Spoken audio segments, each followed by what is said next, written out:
think one of the more interesting points of contention right now in the scam builds is which specific Undying effects you're playing.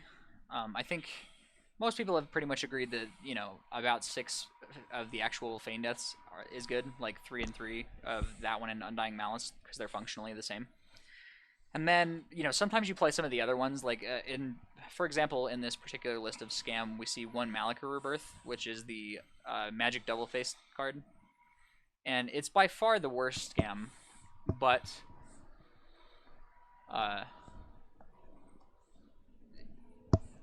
it's by far the worst Scam, but it is really good because it is also a land.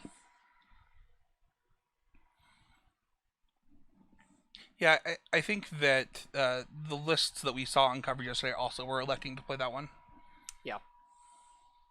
Yeah, the biggest problem with it is that it does not work very well with Fury, I feel. Like, it's fine with Grief, because you're still getting the double Thoughtseize effect. But with Fury specifically, one of the most powerful parts of that, along with the Undying Malice, is that it's now as a 4/4, so it's very hard to remove it early in the game. And a 4/4 double strike does not take very long to close. No, 8 damage is, you know, a large portion of your life total. Yeah. And in Modern, it's basically... often a 2-turn clock, yeah. Yeah. What can that side do against the Prowess deck? Well, so I think that there are no decks in Modern that are favored against turn 1 Grief, Undying Malice. So Okay. that's certainly the opening that he's going to be looking for in this and all matchups, you know. I think people overstate a little bit how important that is to Scam most of the time. I think that Scam is just a totally normal mid-range deck that just has that as an option.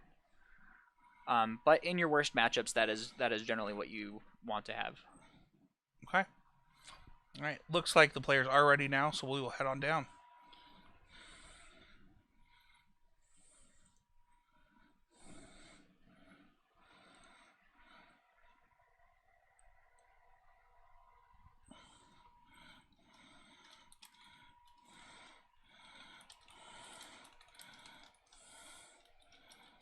It's like a pretty strong keep from Tobias here, from the Prowess side. It's a pretty interesting decision. I think taking the Soulscarred Mage makes a lot of sense from just like in a vacuum, but the interesting thing though is that you have so many removal spells oftentimes in Scam that this really, I think, says something about the texture of Scott's hand here. Yeah. All right. Well, Thoughtseize is going to go to the bin, as is that Prowess creature that we just talked about. And we'll pass it back.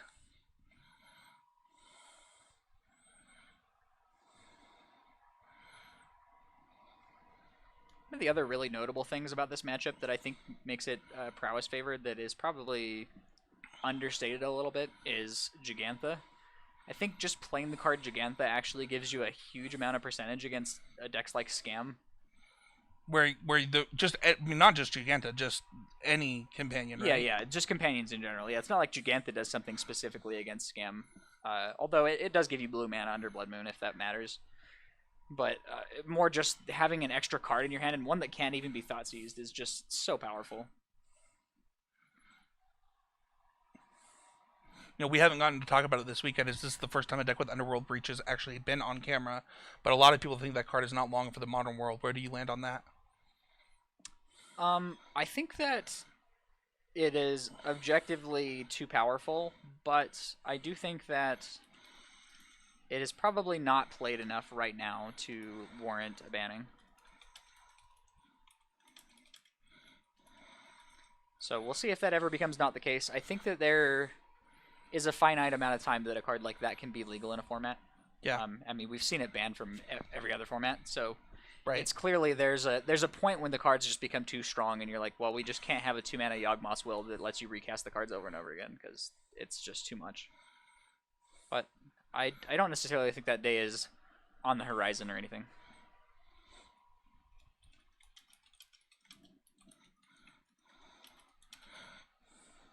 So we see a Dauthi Voidwalker out of Scott here, and this is also a pretty potent card in the matchup. Like, just getting the lava darts to be exiled, and like you can actually kill a Dothy Voidwalker with a single lava dart, which is nice.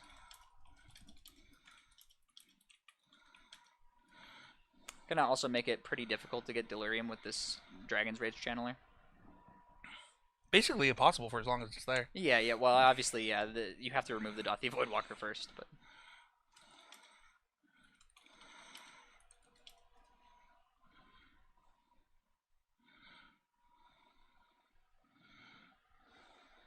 Does have the Lightning Bolt. But the sequencing on this is going to lead the Surveils to get thrown into the Void if we choose to put them in the graveyard.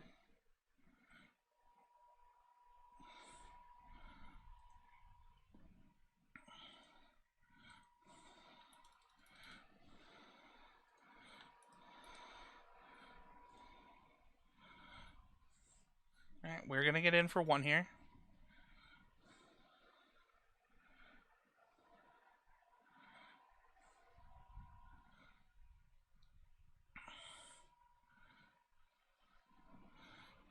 You know, Prowess was a deck in Pioneer that saw a lot of success on the back of... Ooh! Yeah, Fury definitely a good one here. We'll see if he has the Malice or the Feign Death. Looks like no, but still decent value. It's a 2 for 2. Totally reasonable. I was going to say, on the back of Expressive Iteration before it was banned, you know, Expressive Iteration, another card people have talked about leaving Modern. I hope it doesn't. I think that card is really fun for the format. That would be very surprising to me. I think that Expressive Iteration is just the right power level for Modern, and honestly, a good place for the format to be.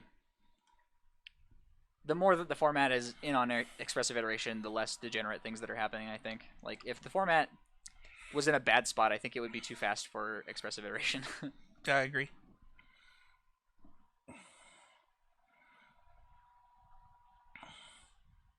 And there is the said Expressive Iteration.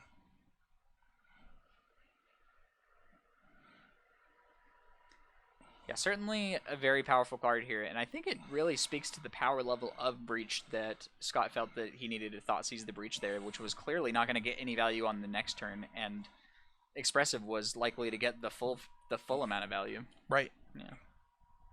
Yeah, taking the 2 for 1 instead of the 5 for 1. Mm-hmm.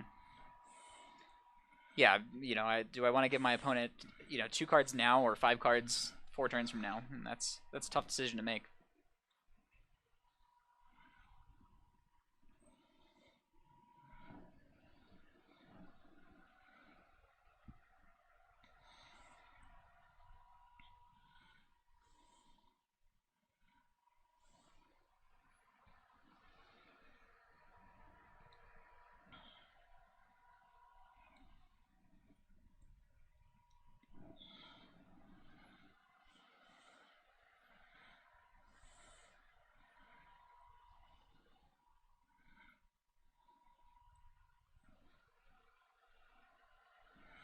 Alright, taking this iteration though. Yeah.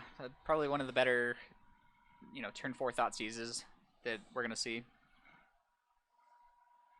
Alright, untap. We've got double Swift Spear now. Is now the time to fire off this Lava Dart? Yeah, I mean, I would have to imagine it is. It's a surprising amount of damage just for one Lava Dart, you know? Like, the Lava Dart by itself is 6 points. So... yeah, there is the Lava Dart.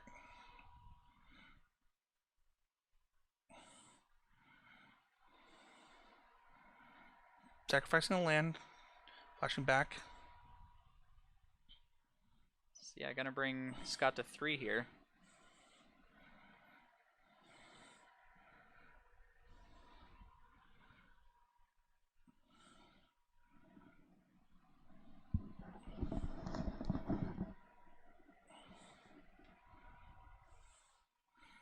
Hoping to hit a lightning bolt. Ooh, that is not a lightning bolt. No, it is not.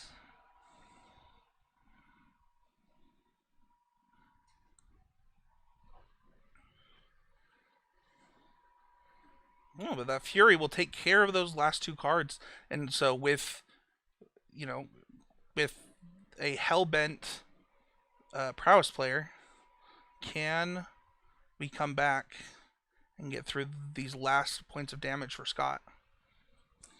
Yeah, it's definitely an interesting game from here. I mean, obviously there are a lot of potentially great top decks for Tobias, but you know, with the Ragavan in hand for and nothing for oh, and we see the power of Gigantha right here. He just gets to bring it to hand. Ways off from casting. Yeah, we're a little ways from casting it, but at the same time, you know, there was no work put in to play this Gigantha. You know, it's just a free thing that he was able to do. Just land exiled with the Ragavan. And that is the last, looks like it's the last card for Scott as well. Yeah, that was already the case last turn. Ragavan versus the world. It's you know, a tale as old as time. Ooh, that was a Fury for the draw, though. He can hard cast that this turn. It's like we're electing not to do that, which is reasonable. I think that hitting with Ragavan also makes a lot of sense. Ooh, it's a free bubble. And that is a lightning bolt. I'm surprised to see Bobble target you there. Yeah, unfortunately that is going to end the game.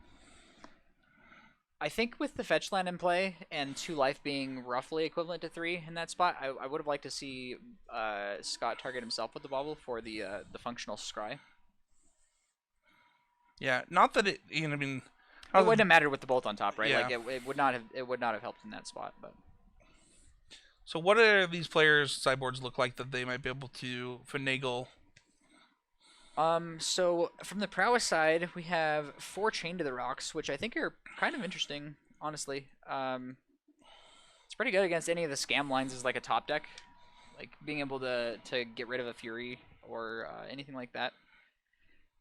That's pretty powerful, and I think that's really the only sideboard card worth considering. Yeah, we have Unlicensed Hearse as a possible card out of the scam deck. You know, gets you a pretty reasonable clock and is able to, you know, interact with that graveyard. Yeah, Unlicensed Hearse to be able to take out, you know, lava spikes, or not lava spikes, lava darts, and keep Prowess off. Yeah, just keep Delirium in Delirium, check, thank and yeah, and unjuice the breaches is also very nice. We also have Fatal Push and explosive, engineered explosives. Are those things that you were going to want to bring in? Yeah, I definitely think you want to bring in engineered explosives. Like this is at the core of it, it's a creature deck, so I think engineered explosives for 1 is definitely the kind of thing that will make your opponent have to slow down a lot. Is there any thought to oh, that's not the card I thought it was. I was going to say if to. Is there any thought to something like Torok, or is it just too little, and the game won't become about that kind of card advantage? I doubt that Torok is the spot where you want to be at, but Hitsugu Consumes All is actually probably an all-star in this matchup. What does that card do? It's a 3-mana enchantment. I think it's a saga.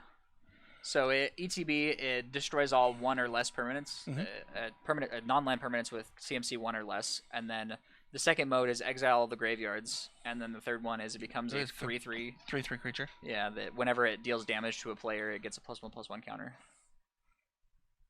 So definitely a possibility on that one coming in. It does look like Scott is already done sideboarding, just waiting on Spencer, and it looks like Spencer might be done also. So we will head on back down. Yeah. Or did I say Spencer? I meant Tobias. Sure. I would say at the end of the day, given how many potent sideboard cards we have from the scam side, the Unlicensed Hearse is unlikely to make the cut. Yeah, I agree. Like, I would bring in Engineered Explosives, Fatal Pushes, and Hitsugu Consumes All.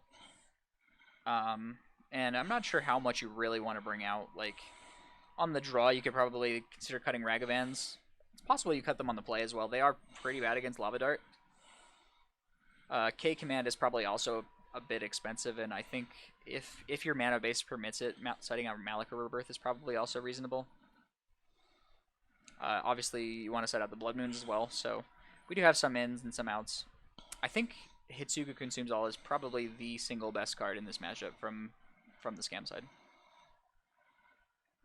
And that's honestly true in so many matchups. Like, Hitsugu Consumes All, if you can board it in, it's often a blowout.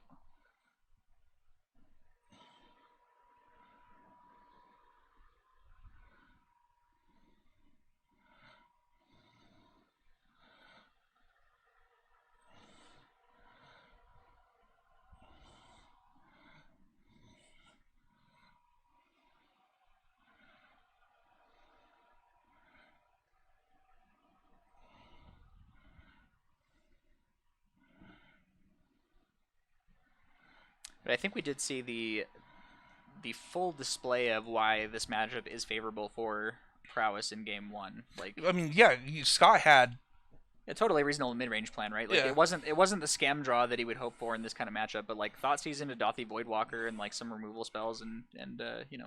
Yeah, I mean, it did feel like he was like maybe one recursion spell away with those Furies to actually win the game, but Yeah, the Undying Malice would have certainly gone a long way at any point. Or even like a Seasoned Pyromancer or something, you know, off the top would have been would have gone a long way. But yeah, just between the expressive iterations, the underworld breaches, it's like a lot of card advantage to worry about. Plus, you're also getting clocked in a pretty meaningful way out of Prowess. all right. And notably missing from the scam lists is any form of life gain. So once you're at 3, that's just happening to you until the game ends, either by your opponent drawing a lightning bolt or you finishing the game. Tobias will shock in here on his turn 1, paying 1 mana for. Why am I spacing that card name? Soul Scar Mage. Thank you. There's a lightning bolt off of a shock, though. At least to take 3 of his own from Scott, as Polluted Delta was the land. Yeah, I think you're generally pretty happy to trade 3 damage and a card for a Soul Scar Mage in this matchup because it's always going to require you to trade a card for one of their creatures, and it's so much more likely to deal more than 3 damage going forward.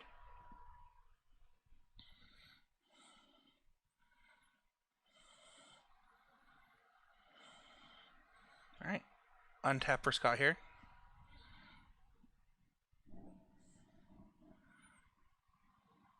Swamp, Dothy Voidwalker.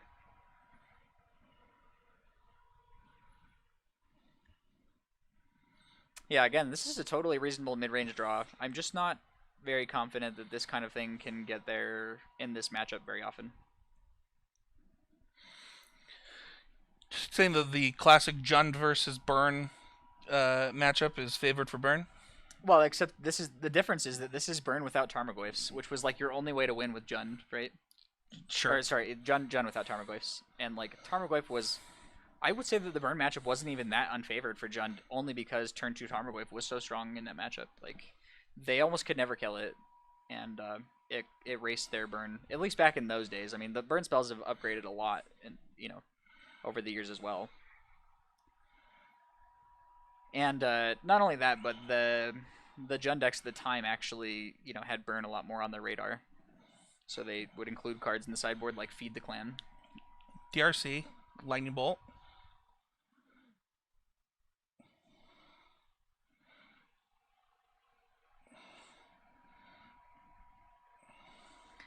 Yeah, again, these surveils with lightning bolting Dothy Voidwalker are not as valuable as they normally are. Sometimes you'll put kind of a iffy card in the graveyard just to work towards Delirium, but not an option with Dothy in play. You can still get rid of the card if you don't want to draw it, though. Yeah, it's still a scry, absolutely. It's just it's not working you towards Delirium is all.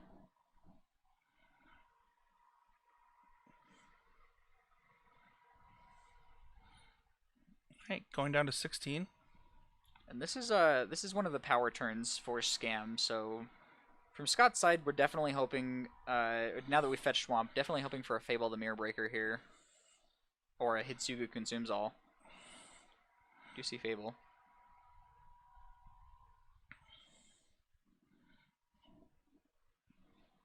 Gonna pass back. Untap for Tobias.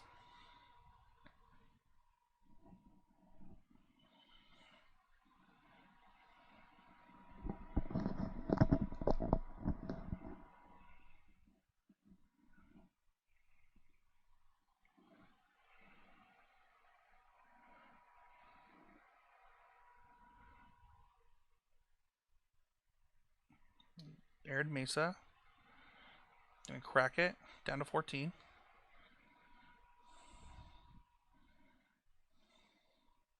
Mountain.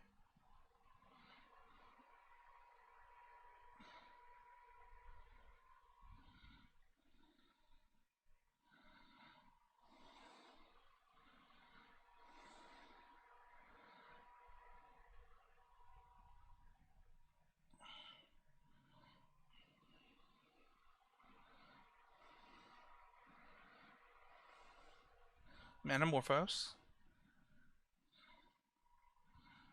Gonna surveil here. Likes what he sees. I think. Draw off of it. Another one. Okay. We're getting very close to Delirium here as well. Very much wanted to draw that card.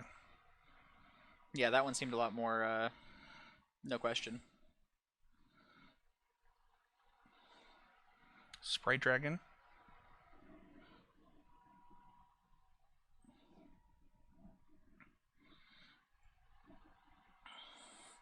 And there is the Chain of the Rocks that was talked about.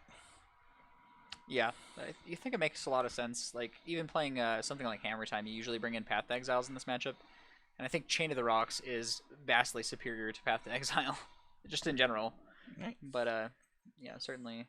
Mutagenic Growth.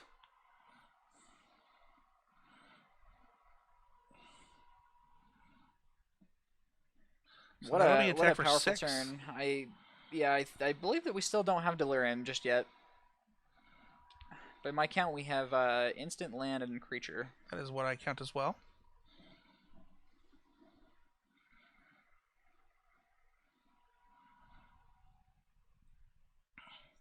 Discarding 2 Griefs for 2 new cards.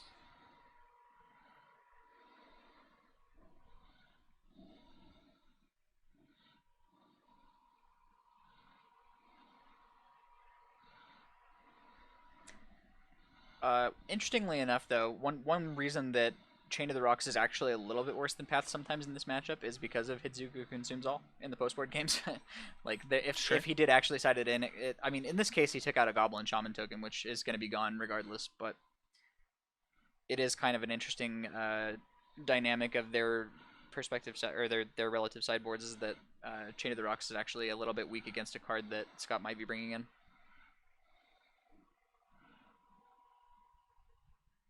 Alright, we will get a Fatal Push on that Sprite Dragon. Colgan's Command. Okay. Dealing 2. Getting back Dothy Voidwalker.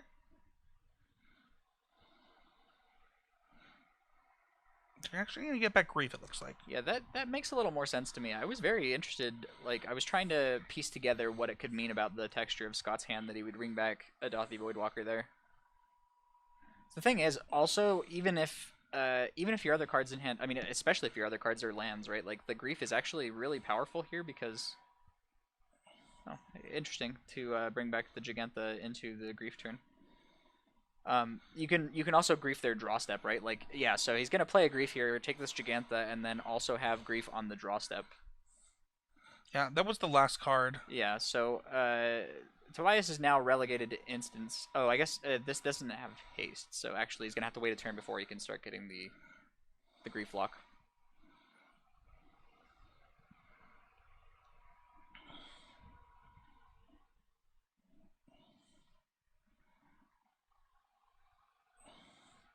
Going down to 7. Putting in the 3rd Blood Crypt.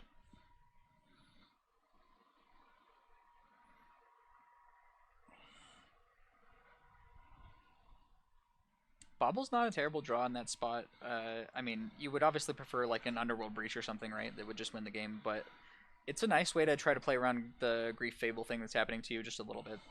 Now, Scott has a pretty interesting decision on whether he wants to just push damage this turn and make it a 2-turn clock by, just copying the Grief for no value, but getting in for 6. And honestly, I think that that's the right play.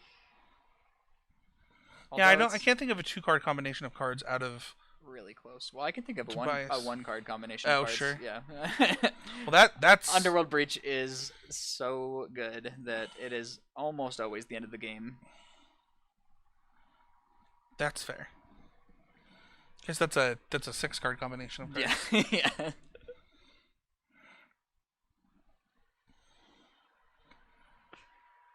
Seasoned Pyromancer pretty good here, and this also probably further incentivizes just stripping the draw step from Tobias here. It's like you actually have other things to do with your mana rather than just trying to attack for 6 twice. I believe the clock stays the same this way as well, right? Because you have 9 coming in next turn.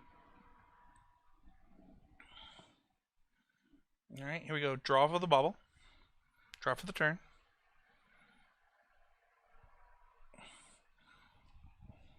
Grief you. Yeah, presumably going to see Take Chain the of the Chain of the Rocks. Rocks. Yeah.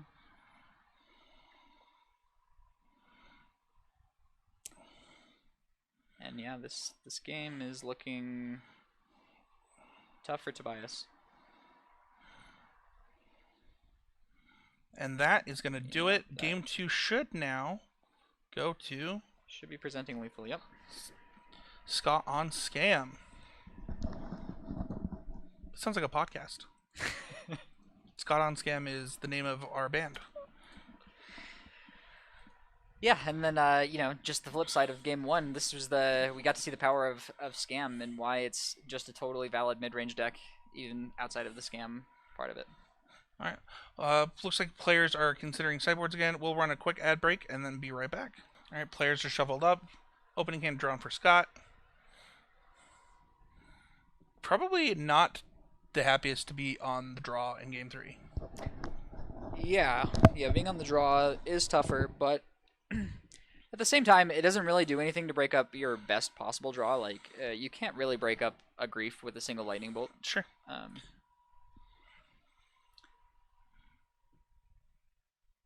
But yeah, we'll see how it goes.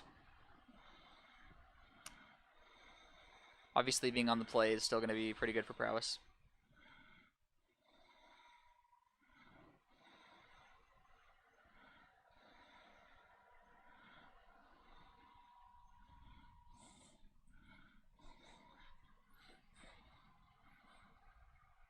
All right. Then looks like Tobias has put card back. We're off. Shocking in for Soulscar Mage. Yeah, likely the second best start in the deck there for Tobias. I mean, Swiftspear just is the same thing, but 1 more damage here.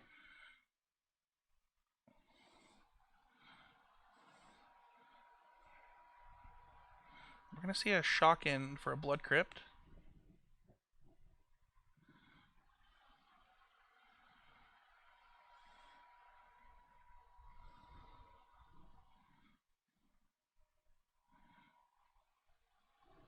Grief. Double Dragon.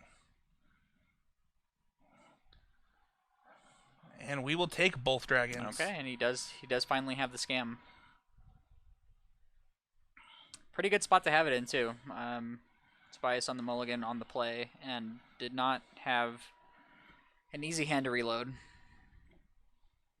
And honestly, like, Dragon is like, without Fatal Push or something, you can get a hand quick and just end the game. Yeah, definitely. I mean, yeah, if those dragons had been hitting the board, this would have been a very different game.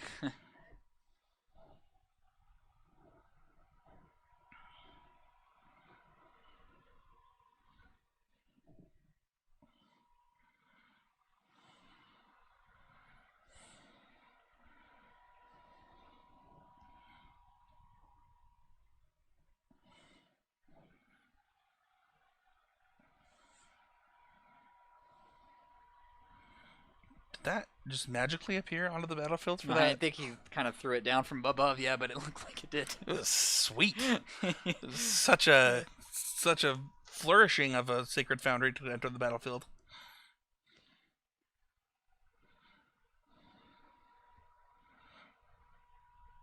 Alright, we do see the bobble. We'll get a trigger there. Wait, yours? I don't know what it is, but I bet it's good. Ooh. Okay. Just really feels like he needs to cycle a card here. Which is not unreasonable.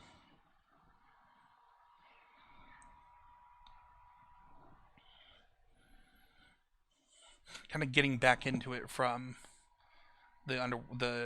from out of the grief.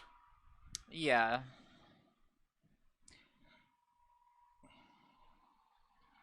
I mean, yeah, admittedly, both of these cards just only cycled, right? The Bauble was worth 1 card, and the Breach is worth 1 card. That's true.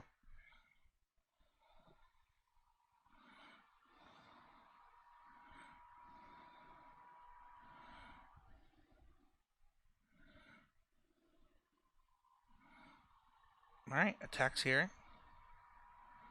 Down to 11.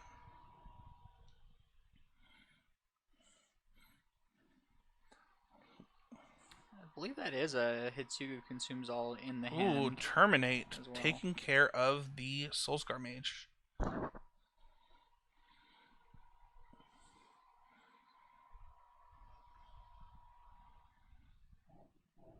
Gonna crack the bauble.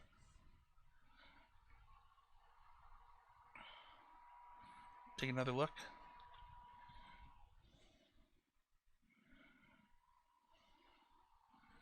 Draw off the bauble.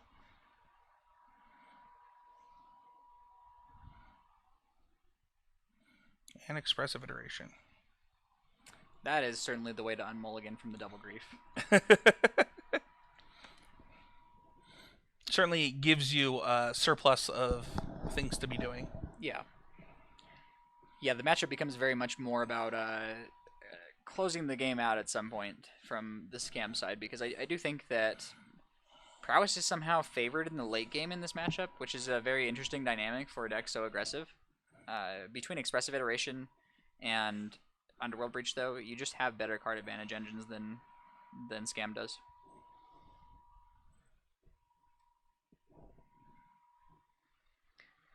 But a 4-3 Menace is no slouch at closing the game. Attack for 4.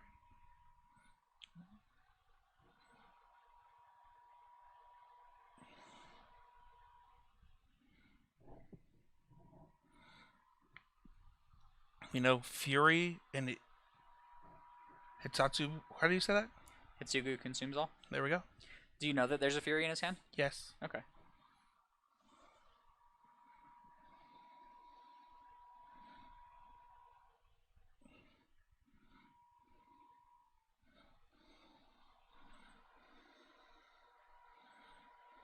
Dothy Voidwalker is also a great addition to this board for Scott.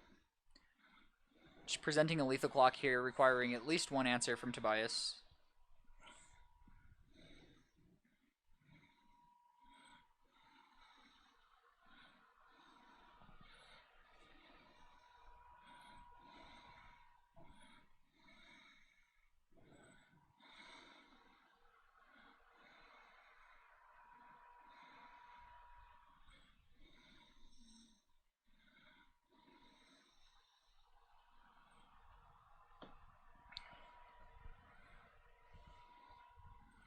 Chain to the Rocks. That is one answer. But we already know something's going to consume that chain. Yeah, I mean, if Scott draws the third land,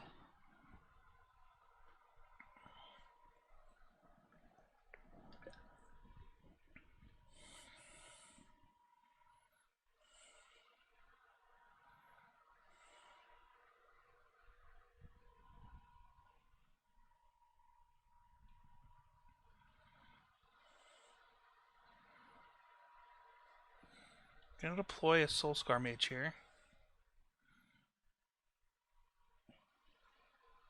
this has definitely been a surprisingly good game considering how it started.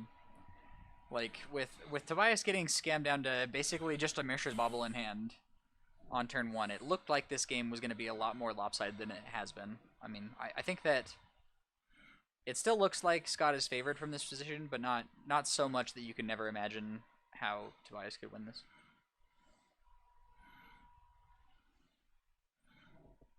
And we're going to pitch a Fury.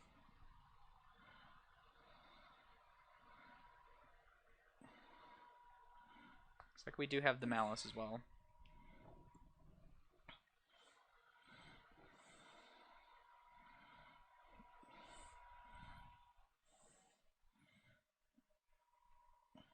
Untap. Can Tobias find something? Scott here asking a lot of hard questions.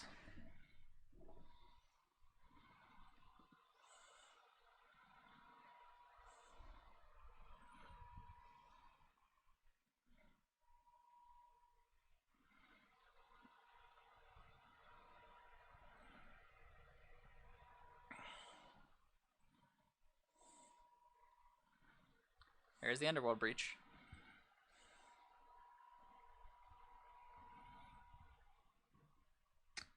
I somehow don't believe that this is going to be enough. Can you believe it? I mean, even to postpone the game, he would need to find another Sacred Foundry, which he doesn't have in the deck, and have a Chain to the Rocks. I think that this is... Why does he need another Sacred Foundry? Because he doesn't have any white mana. Oh, sure. Well, that is going to do it, though. Scott is going to pick up the win 2-0 over Tobias. Tobias, congratulations. 2-1. 2-1, thank you. Tobias, congratulations on your kid. Scott, congratulations on your invite to Dallas. And as we did not see any votes for Scam, I'm going to delete this poll so you don't lose your channel points. Because I'm a good guy. Very nice Alright. of you. Yeah, I'm the nice one. So, what's going to happen next? Because you might be asking that question. We're going to go downstairs. We're going to see where the other semifinals match is at, and if players are going to be playing the finals. If they aren't going to be playing the finals, we'll come back up, let you know. Because the price split has already happened, there's only the things that you're not allowed to split that are left, and it's possible players just want to go home. Thank you, everybody, so much for watching to this point, and we'll be back as soon as we can.